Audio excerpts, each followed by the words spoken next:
दोस्तों नमस्कार, आप देख रहे हैं डीएसपी टुडे।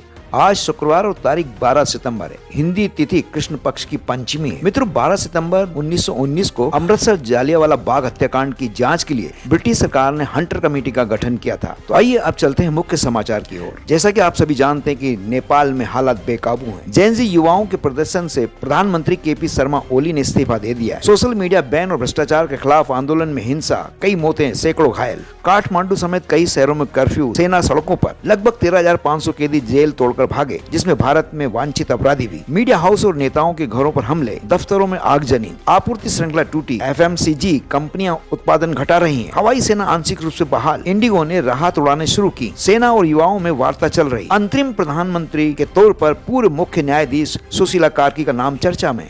दोस्तों, इधर फ्रांस में 2 छुट्टियों को लेकर आंदोलन। सार्वजनिक छुट्टियां खत्म करने के फैसले से जनता नाराज हो गई। सरकार ने 40 अरब यूरो की कटौती और 2 सार्वजनिक छुट्टियां खत्म करने का ऐलान किया। इसी से गुस्से में ब्लैंकेस्टॉइट यानी सब ब्लॉक करो आंदोलन शुरू हुआ। 10-11 सितंबर को पूरे देश में हाईवे ब्लॉकेज, हड़तालें, ट्रांसपोर्ट बाधित और प्रदर्शन हुए। इसी बीच पीएम फ्रांसवा विश्वास मत हार गए। राष्ट्रपति मैक्रोन ने सेबास्टियन लेकार्नो को नया प्रधानमंत्री बनाया। हालात अब भी तनावपूर्ण, गिरफ्तारियां जारी और जनता का गुस्सा शांत नहीं हो रहा। तो आइए देखते हैं भारत और अमेरिका के बीच तेल व्यापार को लेकर क्या बातचीत चल रही है। अमेरिका ट्रेड डील पर तेजी, नवंबर तक पहले हिस्से का ऐलान संभव है। भारत और अमेरिका के बीच व्यापार समझौते पर बातचीत नई रफ्तार पकड़ चुकी है। वाणिज्य मंत्री पीयूष गोयल ने बताया कि वार्ता सकारात्मक माहौल में चल रही है और इसका पहला हिस्सा नवंबर तक पूरा हो सकता है। वहीं अमेरिका ने साफ किया है कि समझौते में प्रगति तभी होगी जब भारत रूस से तेल की खरीद पर रोक लगाए।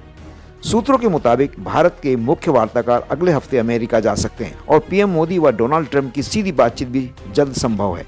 तो चलिए आगे चलते हैं आत्मनिर्भर भारत की ओर। यानी पीएम मोदी ने वाराणसी में मारुति ई विटारा ईवी का शुभारंभ किया। भारत बनेगा वैश्विक EV hub. PM Narendra Modi ने वाराणसी में मारुति सुजुकी के पहले वैश्विक बैटरी इलेक्ट्रॉनिक वाहन ई विटारा का शुभारंभ किया। यह वाहन 100 से अधिक देशों में निर्यात किया जाएगा और भारत को इलेक्ट्रिक वाहन और बैटरी निर्माण का ग्लोबल हब बनाएगा। 26 अगस्त को हंसलपुर संयंत्र में हाइब्रिड बैटरी इलेक्ट्रोड्स का स्वदेशी उत्पादन शुरू हुआ था, जिसमें 80% सामग्री का अब भारत में ही बनेगी। पीएम मोदी ने कहा कि स्वदेशी का मतलब केवल पूंजी नहीं बल्कि श्रम और स्थानीय निर्माण भी है। 8 सितंबर को उन्होंने एनडीए सांसदों से स्वदेशी मेले और जीएसटी 2.0 को बढ़ावा देने का भी आह्वान किया था। अब अगली खबर है भारत चीन सीमा, जो प्रगति पर है। गत दिवस पीएम नरेंद्र मोदी और चीनी राष्ट्रपति शी जिनपिंग ने संघाई सहयोग संगठन SCO शिखर सम्मेलन में मुलाकात की। दोनों नेताओं ने सीमा विवाद को शांतिपूर्ण ढंग से सुलझाने और द्विपक्षीय संबंध मजबूत करने का संकल्प लिया। सीमा क्षेत्रों में शांति और स्थिरता बनाए रखने पर जोर दिया गया। साथ ही दोनों देशों के सिविल एविएशन मंत्री ने नई दिल्ली में मिलकर यात्री उड़ानों की बहाली पर चर्चा की। यह उड़ानें 2020 से सीमा संघर्ष के बाद निलंबित थी। इससे व्यापार, पर्यटन और सांस्कृतिक आदान प्रदान बढ़ने की संभावना है। और इधर भारत की राजधानी दिल्ली में दिल्ली पुलिस ने आज एक ISIS प्रेरित आतंकी मॉड्यूल पकड़ा। इसमें कई संदिग्ध हिरासत में लिए गए और विस्फोटक सामग्री बरामद हुई। मॉड्यूल का उद्देश्य बम बनाने और हमले की योजना बनाना था। मुख्यतः दिल्ली और आसपास के इलाके में छापामारी हुई। इस कार्रवाई से भारत की सुरक्षा मजबूत हुई और संभावित आतंकवादी खतरे को रोकने में